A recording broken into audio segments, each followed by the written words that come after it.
अस्सलाम वालेकुम स्टूडेंट्स। आज के वीडियो में हम सीक्वेंस इन सीरीज चैप्टर का रिव्यू एक्सरसाइज करने जा रहे हैं और इसके हम एमसीक्यू सॉल्व करेंगे। इससे प्रीवियस वीडियोस में हमने कंप्लीट चैप्टर कर लिया है, सारी एक्सरसाइजेस सॉल्व कर ली हैं 4.9 तक की। किसी भी एक्सरसाइज के किसी भी क्वेश्चन का सॉल्यूशन चाहिए तो प्ले लिस्ट में जाके मेरी प्रीवियस वीडियो जरूर देखिएगा। आज की वीडियो में हम एमसीक्यू सॉल्व करने जा रहे हैं और एमसीक्यूज नंबर 1 है, a sequence is a function. Sequence हमारे पास उस तरह के फंक्शंस होते हैं जिसके डोमेन में हमारे पास इंटीजर्स होते हैं या रैशनल नंबर्स होते हैं या नेचुरल नंबर्स होते हैं या रियल नंबर्स होते हैं। तो स्टूडेंट, चाहे वो इंटीजर्स हमारे पास हैं या रैशनल नंबर्स हैं या रियल नंबर्स हैं या नेचुरल नंबर्स हैं, तो जो बेसिकली जो सीक्वेंस एक ऐसा फंक्शन है कि जिसमें हमारे पास domain should be a set of natural numbers, यानी कि जो डोमेन की वैल्यू हम असाइन करते हैं वो नेचुरल नंबर्स की होनी चाहिए।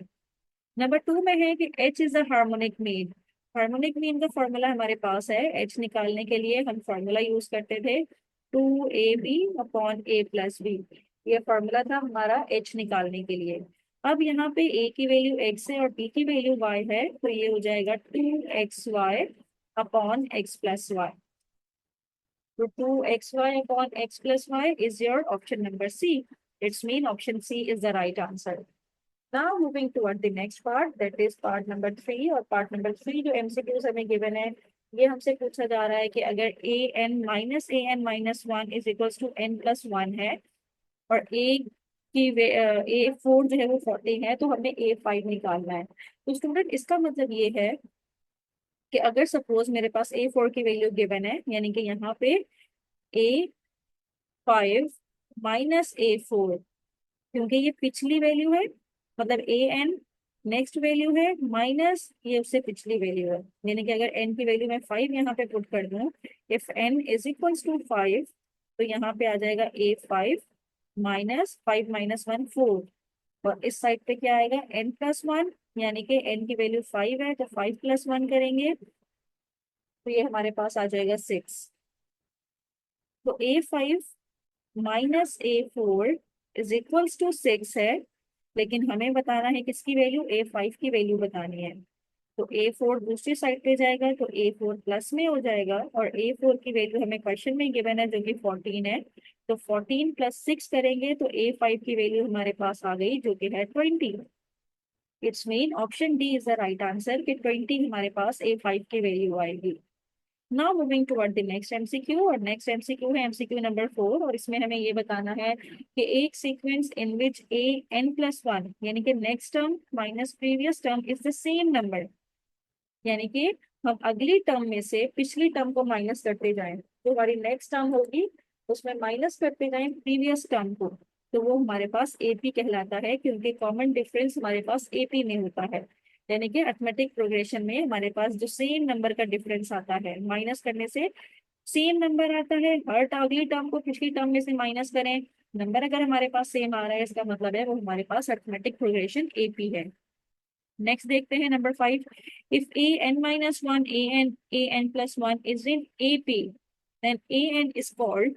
अच्छा, अगर ये एपी में है, मतलब ये तीन नंबर्स मेरे पास अर्थमेटिक प्रोग्रेशन के नंबर्स हैं, तो हमें ये पता है कि जो सेंटर वाला नंबर होता है वो अर्थमेटिक मीन है या जीएम है या एचएम है या क्या है, किस तरह से हम इसको राइट कर सकते हैं। तो स्टूडेंट, यहाँ पे अगर an-1 plus an+1 divided by 2 करूं और मेरे पास an आ जाए तो इसका मतलब ये है कि वो an मेरे पास अर्थमेटिक मीन में है। यानी कि next term plus previous term divided by 2 अगर हम करते हैं तो मेरे पास वो सीक्वेंस जो है, वो सेंटर वाली टर्म जो है वो an कहलाती है। Right, now moving toward the next, arithmetic mean between C and D. Arithmetic mean का फॉर्मूला तो बहुत ही सिंपल है। अर्थमेटिक मीन निकालने के लिए हम क्या करते हैं, a + b/2, लेकिन अभी हमने निकालना है सी और डी के दरमियान, तो a की वैल्यू c और b की वैल्यू d पुट करेंगे और डिवाइडेड बाई 2 कर देंगे। It's mean option A is the right answer, that is c + d/2। Now moving toward the next MCQ, that is MCQ number 7। The harmonic mean between √2 and 3√2, तो इसके दरमियान harmonic mean निकालना है। तो student, harmonic mean का formula हमारे पास मौजूद होता है। हार्मोनिक मीन इक्वल होता है 2ab/a+b। अब ए की वैल्यू है √2 और बी की वैल्यू है 3√2। a प्लस बी, यानी कि √2 प्लस 3 √2। इसको मल्टीप्लाई करें, 3 3 √2, जब √2 से मल्टीप्लाई होगा तो √2 का स्क्वायर, रूट कैंसिल होकर फिर 2 रहेगा, और यहाँ पे 4 √2 रहेगा।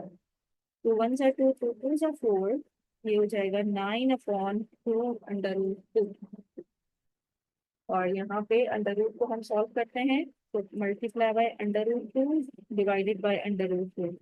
तो न्यूमरेटर में आ जाएगा 9 √2, और डिनोमिनेटर में आएगा, ये √2 है तो √2 का स्क्वायर। अब स्क्वायर से रूट कैंसिल हो गया, तो ये मेरे पास हो जाएगा 9/4।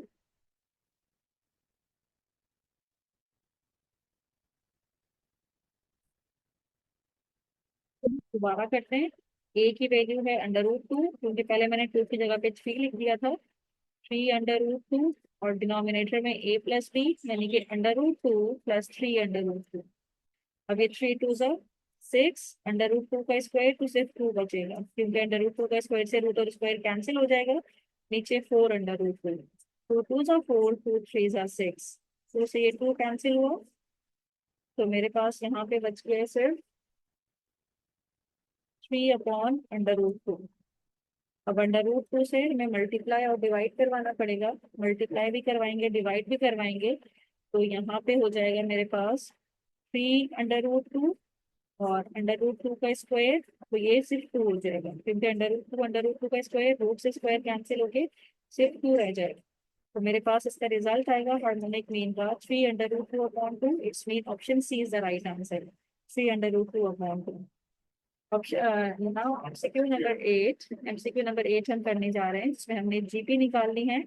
For any GP the common ratio R, R is equals to, जो कॉमन रेशियो आर आता है वो इस तरह से आता है कि कोई भी अगर मुझे जीपी जीपी यानी कि ज्योमेट्रिक प्रोग्रेशन गिवन है, तो ज्योमेट्रिक प्रोग्रेशन में मैं अगली टर्म को डिवाइड करवा दूंगी पिछली टर्म के साथ, तो मेरे पास जीपी आ जाता है।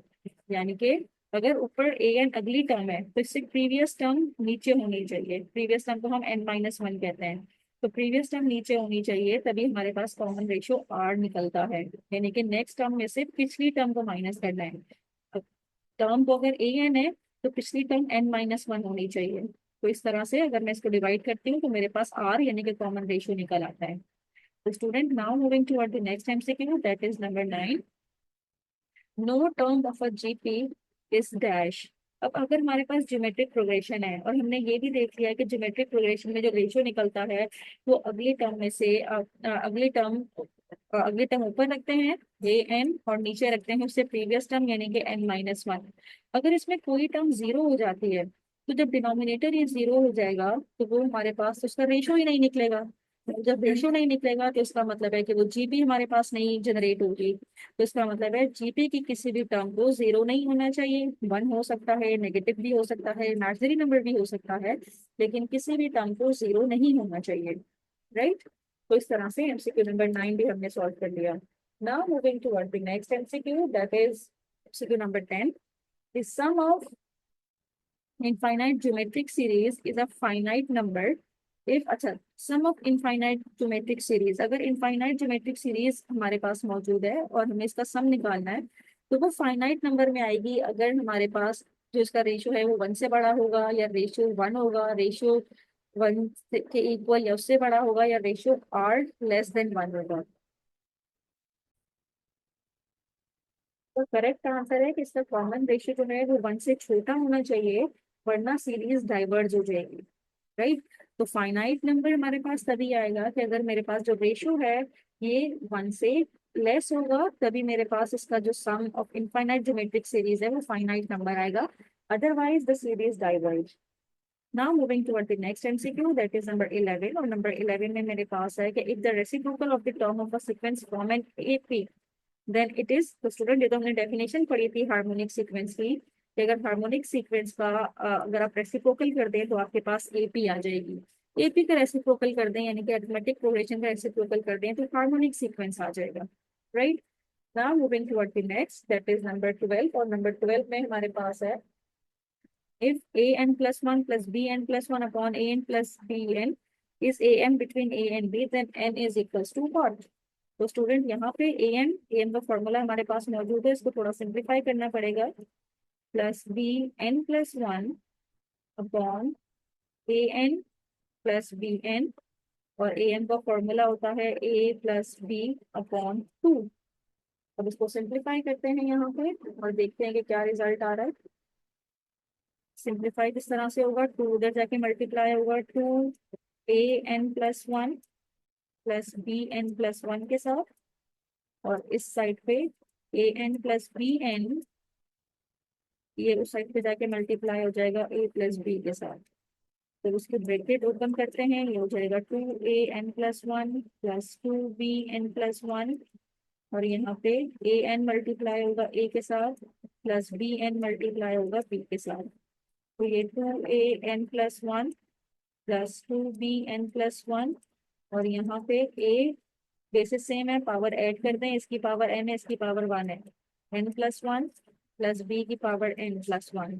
इनको हम लेफ्ट साइड पे ले जाते हैं, two A N plus one, ये माइनस हो जाएगा दूसरी साइड पे आके, और plus two B N plus one, और ये भी माइनस हो जाएगा, और इस साइड पे आ जाएगा जीरो।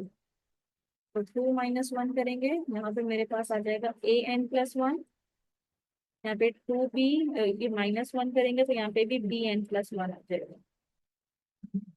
अब अगले स्टेप में बी को दूसरी साइड पे ले जाते हैं, तो इन N plus one is equals to, दूसरी साइड पे जाएगा तो ये minus B N plus one हो जाएगा, राइट। तो A N plus one upon B N plus one is equals to minus one रह गया यहाँ पे। अब अगले स्टेप में यहाँ पे A upon B N plus one ले लेते हैं, और यहाँ पे ये माइनस ए अपॉन बी की पावर जीरो ले लेते हैं। ए अपॉन बी की पावर जीरो करेंगे तो वन ही आएगा, बेसिस सेम हो गई। तो एन प्लस वन इक्वल हो जाएगा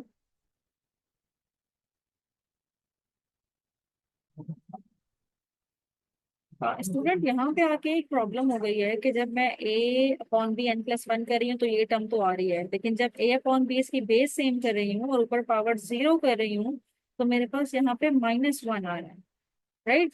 तो माइनस वन का मतलब ये है कि ए अपॉन बी जीरो करेंगे तो मेरे पास यहाँ पे वन आएगा, लेकिन माइनस वन के लिए अगर मैं यहाँ पे माइनस लिखती हूँ तो ये बेसिस सेम नहीं हो रही है, ठीक है। तो बेसिस ए अपॉन बी ही होनी चाहिए, इसका मतलब है ये तरीका तो इसका फेल हो गया। लेकिन हम इस तरीके से भी कर सकते हैं कि अगर मैं डायरेक्ट एन की जगह पे ये वैल्यूज, चार वैल्यूज चेक करूँ, एन की जगह पे मैं जीरो रखूँ, ए की पावर जीरो प्लस वन, ये हो जाएगा ए जीरो प्लस वन, फिर यहाँ पे बी की जगह पे जीरो प्लस वन, फिर यहाँ पे ए की जगह पे जीरो प्लस बी की, एन की जगह पे भी जीरो, तो ये हो जाएगा ए की पावर वन प्लस बी की पावर वन, और ए की power zero is one plus one. तो मेरे पास ए प्लस बी अपॉन टू, यानी कि अर्थमेटिक मीन ही आ रहा है। तो उसका मतलब है zero is the right answer, zero put करने से मेरे पास मीन ही आ रहा है, अर्थमेटिक मीन ही आ रहा है, जो कि A plus B upon two था। Now moving toward the next, अगला है मेरे पास कि if one X minus one three are in A P then X is equals to what. तो स्टूडेंट यहाँ पे इसको सॉल्व करने के लिए हमें पता है कि अगर वन एक्स माइनस वन और थ्री ए पी में है, तो अगर मैं किसी का भी डिफरेंस लूंगी तो वो इक्वल आएगा। यानी कि अगर मैं X minus one minus one करवाऊंगी, यानी कि इस टर्म को माइनस वन करवाऊंगी, तो इसका आंसर इक्वल आना चाहिए। अगर मैं थ्री को माइनस करवा दूं एक्स माइनस वन के साथ, इन दोनों का आंसर इक्वल आना चाहिए। तो ये एक्स माइनस टू हो जाएगा, यहाँ से three minus X minus minus plus one हो जाएगा, माइनस एक्स जब इधर जाएगा तो प्लस एक्स होके टू एक्स हो जाएगा, और यहाँ पे थ्री प्लस वन ये फोर हो जाएगा। यहाँ पे फर्दर सिंप्लीफाई करेंगे, two X is equals to, two two तरफ जाएगा तो फोर प्लस टू सिक्स हो जाएगा, और x की वैल्यू मेरे पास आ जाएगी थ्री। तो इस तरह से x की वैल्यू होनी चाहिए three, it's mean option D is the right answer. Now moving toward the next MCQ, that is MCQ number 14, और इसमें हमने जीएम निकालना है between minus two and two. तो स्टूडेंट जीएम निकालने के लिए हमारे पास फॉर्मूला मौजूद होता है plus minus under root A B. A is your first term क्या है माइनस टू, और b is your second term, वो क्या है एट। तो ये हो जाएगी प्लस माइनस एट टू जर सिक्सटीन। अब अंडर रूट के अंदर माइनस आ गया, इसका मतलब है आयोटा लगेगा।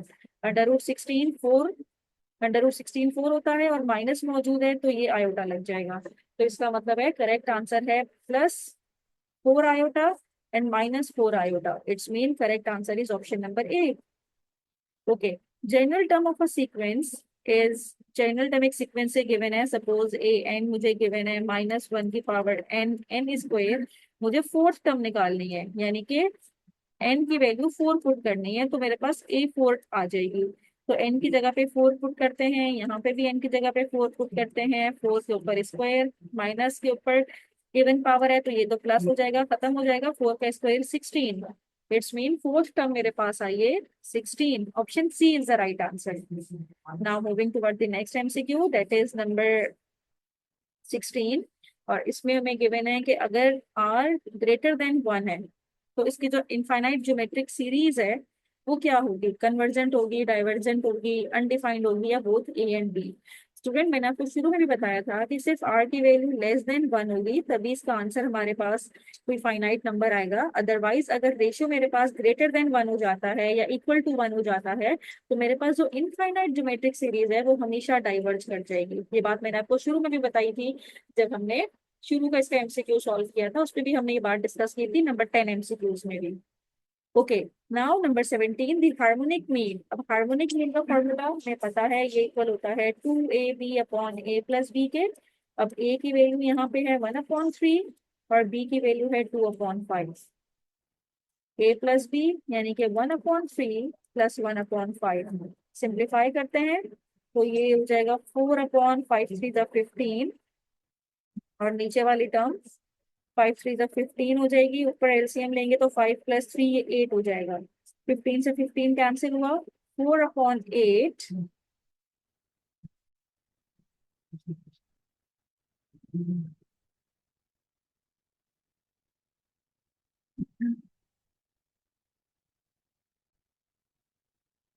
तो ये तो हुआ है, ये मिस्टेक हो गई, 2/5 है तो ये हो जाएगा 5 1 5।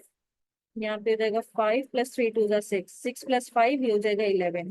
तो आंसर आएगा मेरे पास 4/11। तो it's mean correct answer is 4/11 part A this.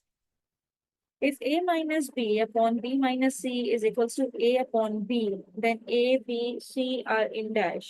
तो हमें ये बताना है कि यहाँ पे जो A, B, C है